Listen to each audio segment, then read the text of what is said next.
सुप्रभात मित्रों। मैंने भारतीय संस्कृति का जो ये सीरीज चालू किया है ताकि हम सभी लोग इसका लाभ उठा पाएँ और आजकल के बच्चे इसको और अच्छी तरीके से समझ पाए। तो आज इसके इस दूसरे भाग में हम भारतीय दर्शन के ऊपर बात करेंगे। हमारे भारतीय दर्शन में दो अंग हैं, एक है श्रुति और एक है स्मृति। श्रुति में वेद आ गया, उपनिषद आ गए, वेदांग आ गए। स्मृति में पुराणादि अवतार, जिसमें भगवान के अवतारों का वर्णन है, अवतारित पुरुषों का, दिव्य पुरुषों की जो महिमा गाथा हुई है उनका वर्णन है। ये दोनों मिलकर ही भारतीय दर्शन का एक सजीव चित्रण हमारे सामने प्रस्तुत करते हैं और हमारी संस्कृति का निर्माण करते हैं। यह दोनों ही भारतीय दर्शन के अभिन्न अंग हैं। बात गई गलत अथवा सही की नहीं है, बात उस मंजिल की है, उस पद की है, उस स्थान की है जिस पर खड़े होकर के कोई बात की जाती है। ठीक है। किसी भी ज्ञान के संदर्भ को समझने के लिए हमको इस चीज़ को समझना होगा कि वो किस मंच पर खड़ी होकर के कही गई है, किस परिस्थिति में खड़े होकर के, किस माहौल में खड़े होकर के कोई बात कही गई है।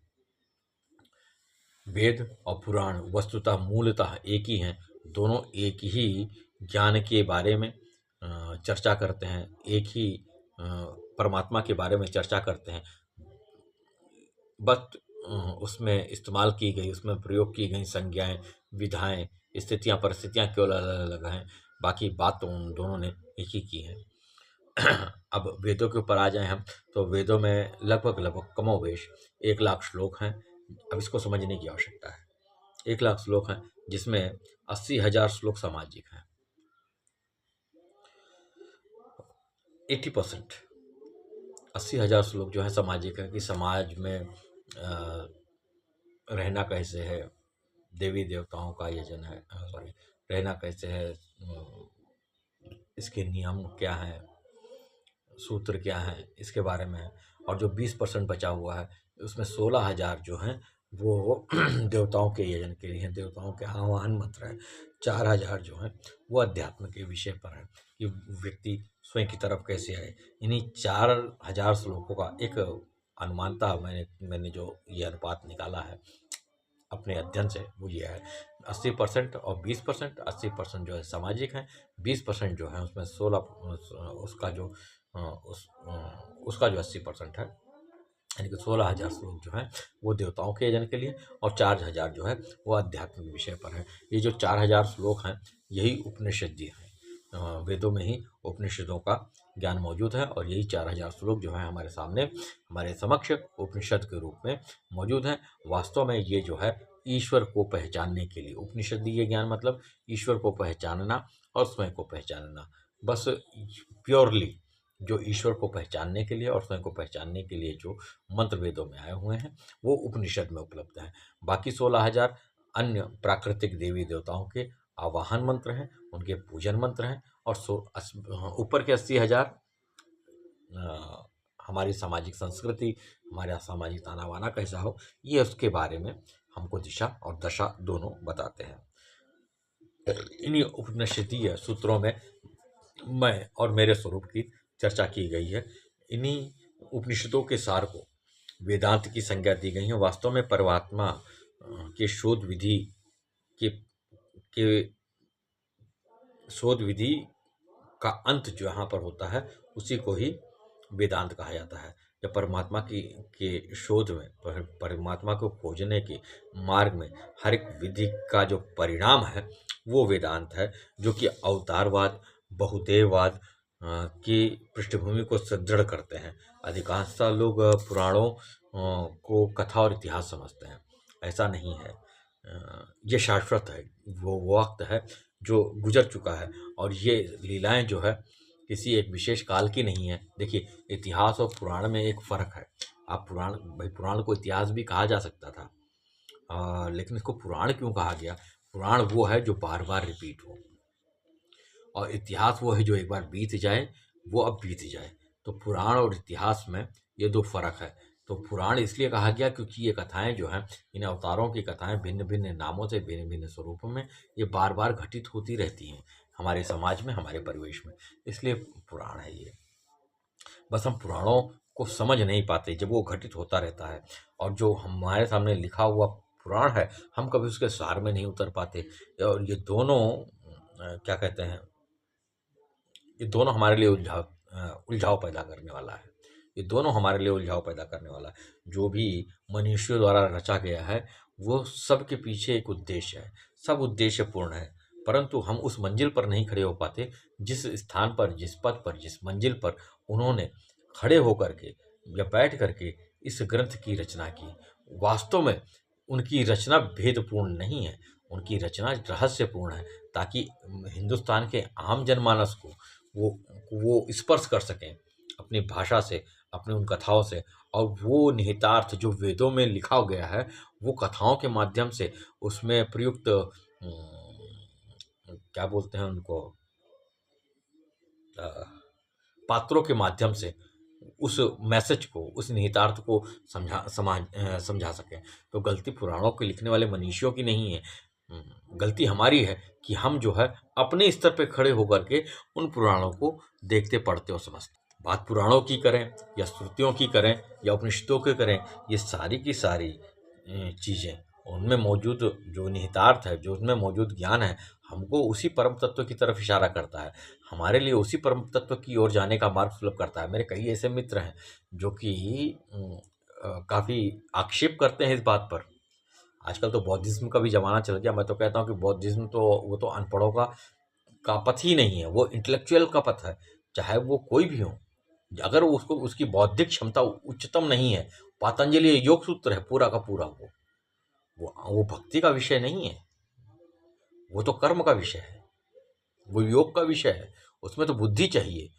हाँ, बाकी पुराणों में तो भक्ति को प्रधान मान लिया गया, उसमें और आसान किया गया कि एक ऐसा व्यक्ति जिसकी बौद्धिक क्षमता उच्चतम स्तर की नहीं है, वो जो चीज़ों का आकलन नहीं कर सकता, चीज़ों को संकलित नहीं कर सकता, चीज़ों पर तर्क नहीं कर सकता, तो वो क्या करेगा। तो उसके लिए जो रास्ता निकाला गया वो पुराणों के माध्यम से निकाला गया कि किसी भी कैरेक्टर को, किसी भी हीरो नायक के कैरेक्टर को, किसी दिव्य पुरुष के कैरेक्टर को हम समझाएं और उसके कैरेक्टर से हम लोगों के अंदर चारित्रिक मूल्यों का प्रत्यारोपण करें, और चारित्रिक प्रत्यारोपण करने के बाद भक्ति में सान करके उनको आध्यात्मिक मंजिलों की सीढ़ी चढ़ाई जाए।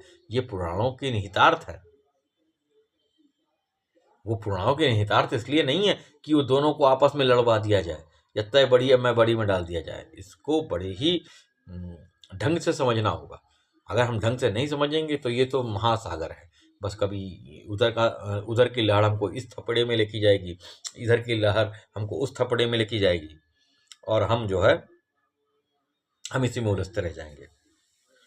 और मैं तो एक चीज़ मानूंगा कि आज तक भारतीय मनीषियों द्वारा जितनी भी लिखी गई पुस्तकें हैं या शास्त्र हैं, वो दिखने में तो हमको अलग अलग महसूस हो सकती हैं। शब्दों के चयन में, चरित्रों के चयन में, पात्रों के चयन में, देखिए लोग कहते हैं कि देवी पुराण कहती है कि देवी जी बड़ी हैं, शंकर पुराण, शिव पुराण कहता है शिव जी बड़े हैं, विष्णु पुराण कहता है विष्णु जी बड़े हैं, ब्रह्म वैवर्त पुराण कहता है ब्रह्मा जी बड़े हैं, गरुण पुराण कहता है, सॉरी गरुण पुराण नहीं कहता, विष्णु जी बड़े हैं। और ठीक है, अब जिसका जो पुराण, गणेश पुराण कहता है कि गणेश जी, महागणेश सबसे पहले हैं, वो बड़े हैं। तो बात पात्रों के चयन के ऊपर नहीं है। अगर आपको भारतीय शास्त्रों को समझना है तो उसके निहितार्थ को समझिए। पुराण सारे प्रतीकात्मक है, ये सारे के सारे ज्ञान, ये सारी की सारी कथाएं, ये सारी की सारी चीज़ें आपको उस परम तत्व की ओर लेके जाती हैं। आप कहीं पर भी रहो, किसी भी पात्रों की सहायता से आप चढ़ो, आप चढ़ेंगे उसी ही परम तत्व की ओर, आप बढ़ेंगे उसी परम तत्व की ओर। जब महर्षि वेदव्यास जी ने पुराणों की तमाम रचना की, लेकिन फिर भी उनको संतुष्टि नहीं हुई, अंदर से संतुष्टि नहीं हुई, क्योंकि जो वो चाहते थे प्रेजेंट करना कि मनुष्य जो है इन पात्रों को देख पढ़ने के बाद, जो कि हमारे दिव्य पूर्वज रह चुके हैं, ये अब इनको पढ़ने के बाद, इनको जानने के बाद हमारे हृदय में रूपांतरण हो जाए, हम जो है क्या कहते हैं, प्रेय को छोड़ करके श्रेय की तरफ बढ़ जाएं, हम संसार को छोड़ करके असंसारिक हो जाएं, हम भौतिकतावाद को छोड़ करके चेतना की तरफ चले जाएं। तो जो उनका मेन उद्देश्य था वो उद्देश्य सब में पूर्ण होता है, परंतु उन्हें संतुष्टि नहीं मिली। तो इसके लिए उन्होंने सबसे अंत में श्रीमद् भागवत पुराण की रचना की, और उसको रचने के बाद वो ज्ञान, प्रेम, भक्ति दोनों का ऐसा संगम किया, ऐसा संगम किया कि वास्तव में उसमें डूबने वाला व्यक्ति, तैर के जाने वाला व्यक्ति नहीं, उसमें डूबने वाला व्यक्ति उस परम तत्व को अवश्य ही स्पर्श कर लेगा। ऐसी उनकी कामना थी और मेरी धारणा है। मैं जानता हूं कि उसको अगर व्यक्ति उसमें तैर के ना जाए, उसमें डूब के जाए। गोपी का प्रसंग, क्या प्रसंग है! जड़ भरत का प्रसंग एक नंबर का प्रसंग है। तो हर एक प्रसंग जो है आध्यात्मिकता से परिपूर्ण है। आध्यात्मिकता में भी उतरिए और कथा में डूब करके भक्ति रस का भी आनंद लीजिए। तो ये जो बड़ा ही इंटेलेक्चुअल वर्क है जो कि महर्षि वेदव्यास जी ने हमारे भारतीय जन के हितार्थ में किया उन्होंने, तो हम इस पुराणों की प्रासंगिकता को समझें। स्मृतियों में विष्णु जी के 10 अवतार, शिव जी के 21 अवतार, रुद्र के 11 अवतार, विष्णु तथा शिव के आंशिक अवतार, शक्ति के मुख्यतया 9 अवतार, इसका वर्णन है, इनकी महिमाओं की कथाएं हैं।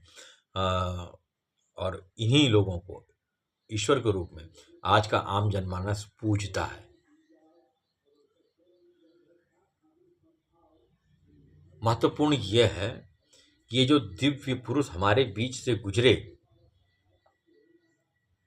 दिव्य पुरुष हमारे बीच से गुजरे, वो पात्र हमारे बीच में इसलिए हैं ताकि हम उनके जीवन से सीख ले सकें, उनके जीवन में होने वाले घटनाक्रमों को।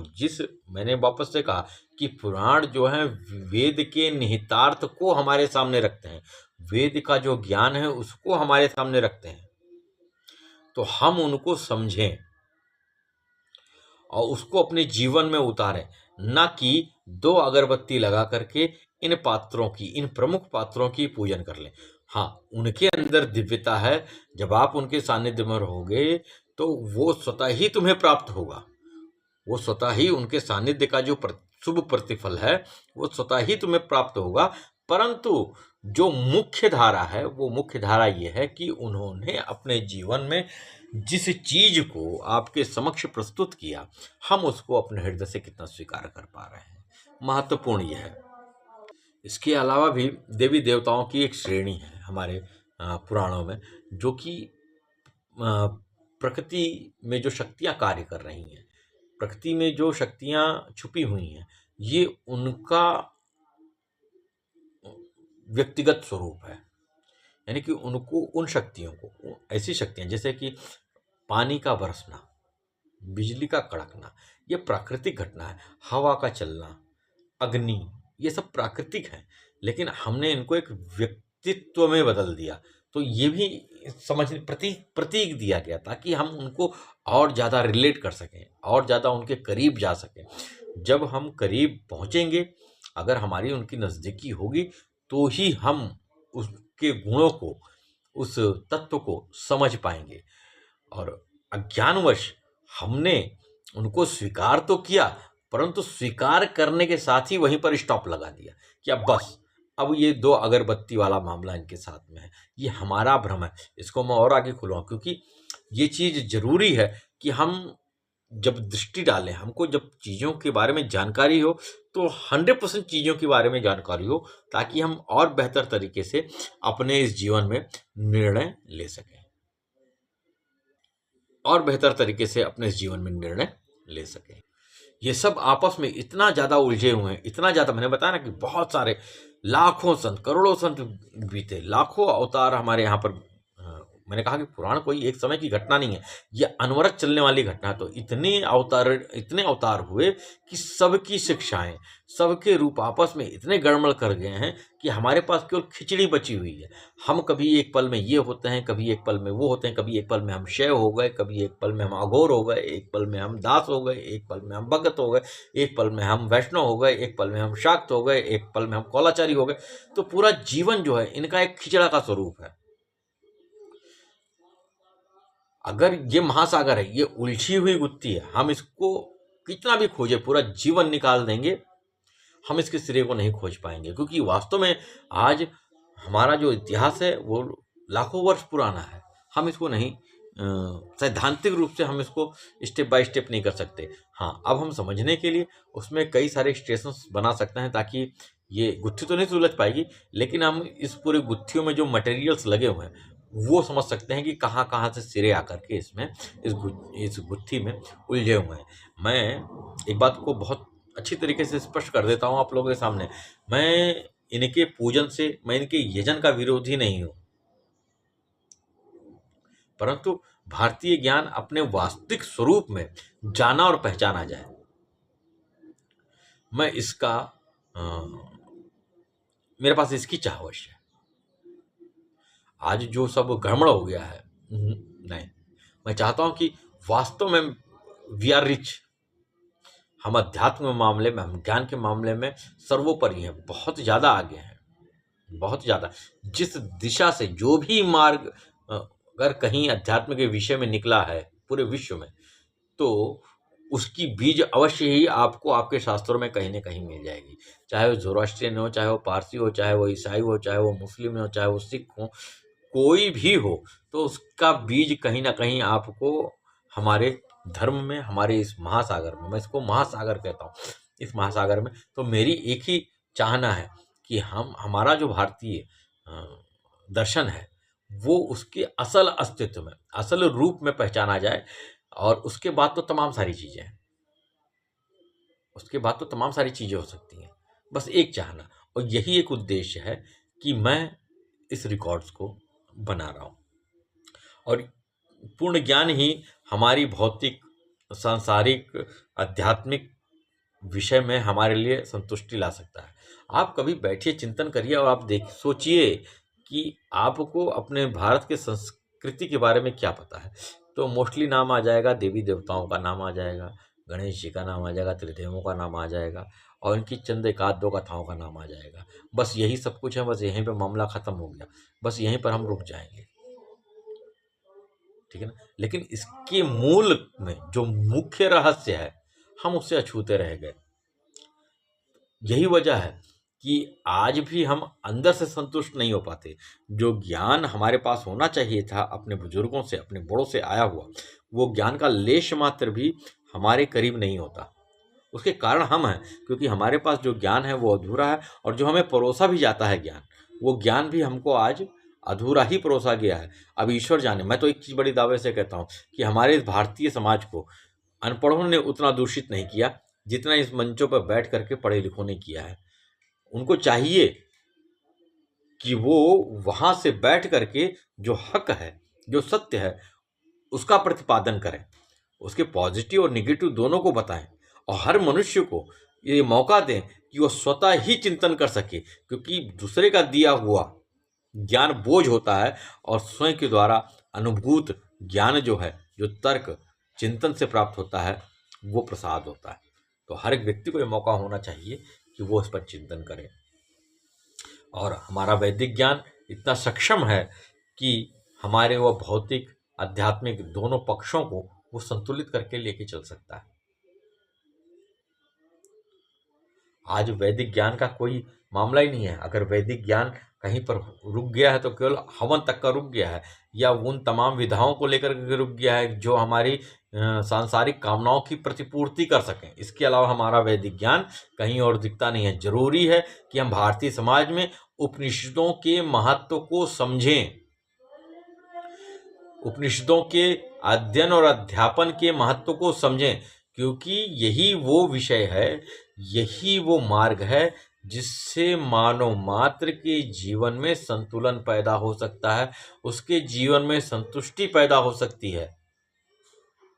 और वास्तव में हमारा जो पैतृक विरासत है ज्ञान के रूप में, वो हमको इसी माध्यम से मिल सकता है। और सबसे बड़ी बात, हमारा जो आनंद है, हमारी जो प्यास का मिटना है, हमारे जो तड़प का मिटना है, हमारी जो आंतरिक स्टेबिलिटी है, वो भी यहीं से सिद्ध होगी। हमारा संसार भी सिद्ध होगा, हमारा परमार्थ भी सिद्ध होगा। एक है साधे, ये दोनों सधेंगे। और आज हम न तो संसार में हैं, न अध्यात्म में हैं। दुनिया में भी फेल हैं और अध्यात्म में तो हम 0/सन्नाटा ही है। तो मैं वापस से आप सबका आह्वान करूंगा कि हम पूरे ज्ञान को समझें, जिससे हमारा अपना जीवन वो सुखमय हो सके, पूर्ण हो सके। पहले तो हम यह समझने की कोशिश करेंगे कि वेदांत क्या कहता है, किस तरीके से वो हमें अपने लक्ष्य को प्राप्त करने का मार्ग बताता है। श्रुतियों से को समझने के पश्चात हम स्मृतियों की तरफ चलेंगे, यानी कि पुराणों की तरफ चलेंगे कि और समझने के का प्रयास करेंगे कि वो अपने पात्रों के का एग्जाम्पल लेकर के, अपने पात्रों के जीवन का सहारा लेकर के वो किस तरीके से हमें वैदिक ज्ञान हमारी वैदिक ज्ञान को हमारे सामने प्रस्तुत करता है। तो इससे हम तुलनात्मक अध्ययन कर पाएंगे और स्वयं ही संतुष्ट हो पाएंगे कि ये दोनों ज्ञान शब्द किताब अलग अलग हैं, लेकिन इनका जो प्राप्तव्य है, इनका जो लक्ष्य है, इनकी जो मंजिल है, इनका जो ध्येय है, इनका जो उद्देश्य है, वो एक ही है। तो अब किस तरीके से हम पूजन करें ताकि हम अपने परम लक्ष्य, अपने सुख, अपने संतुष्टि, अपने आनंद को हम प्राप्त कर सकें। आज के लिए बस इतना ही। शेष हम कल पुनः इसी विषय पर बात करेंगे।